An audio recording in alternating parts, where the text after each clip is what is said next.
3 મહિનાથી બળાત્કારનો ભોગ બની રહેલી એક યુવતીને એક ખાનગી સંસ્થા દ્વારા મુક્ત કરાવવામાં આવી છે। આ 19 વર્ષની યુવતી પર સદામ નામનો એક માથાભારે શખ્સ છેલ્લા 3 મહિનાથી વારંવાર બળાત્કાર ગુજારી રહ્યો હતો અને આજે સવારે તે અન્ય 4 યુવકો સાથે બળાત્કાર કરવા આવ્યો ત્યારે એક ખાનગી સંસ્થા દ્વારા યુવતીને તેની ચુંગાલમાંથી મુક્ત કરાવાઈ હતી અને હાલમાં યુવતીને વીએસ હોસ્પિટલમાં સારવાર અર્થે ખસેડવામાં આવી છે। आज अंगे વધુ માહિતી મેળવીએ સંવાદદાતા નિસર્ગ પાસેથી। जी નિસર્ગ, વધુ વિગતો જણાવો। जो તમને જણાવી દઉં કે આ છેલ્લા અસલાલી વિસ્તારનો બનાવ છે કે છેલ્લા 3 મહિનાથી અસલાલી વિસ્તારની અંદર આવેલ સફેવાડી વિસ્તારમાં એક મુસ્લિમ યુવતી છે કે તેની ઉપર એક પાનના ગલ્લાવાળો વ્યક્તિ છેલ્લા 3 મહિનાથી તેની ઉપર બળાત્કાર ગુજારી રહ્યો હતો, પરંતુ આજે તે છોકરીને લાગી આવતા અને પરિસ્થિતિ બેકાબુ બની ગઈ હતી અને આ પરિસ્થિતિ એટલી હદ સુધી બેકાબુ બની ગઈ હતી કે જે સફેવાડી વિસ્તારનો માથાભારે શખ્સ છે મોઇન કરીને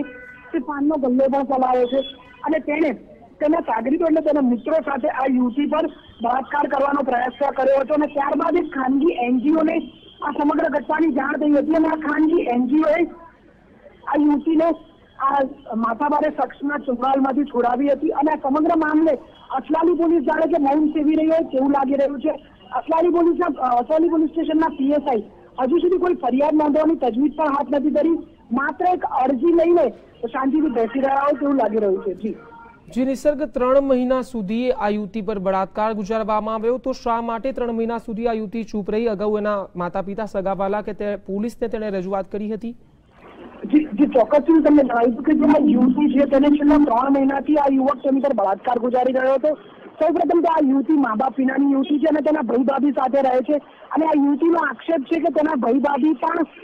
આ જે બળાત્કારની જે આખી સમગ્ર ઘટના છે જે તેની પર બળાત્કાર થઈ રહ્યો છે તેની અંદર આરોપી સાથે તેમની સંડોવણી પણ હોય તેવું આ યુવતીનું માનવું છે અને આ જે બળાત્કારી જે મોઇન નામનો જે વ્યક્તિ છે તેણે આ યુવતીને એટલી હદ સુધી આજે મારી હતી, પટ્ટા, ચપ્પુ તથા અન્ય ઘાતક હથિયારોનો પણ ઉપયોગ કર્યો હતો અને તેના વાળ પણ કાપી નાખ્યા હતા। એટલે ક્યાંક ને ક્યાંક આ એક ખૂબ જ ક્રૂર કૃત્ય કર્યું હોવાનું બહાર આવી રહ્યું છે, પરંતુ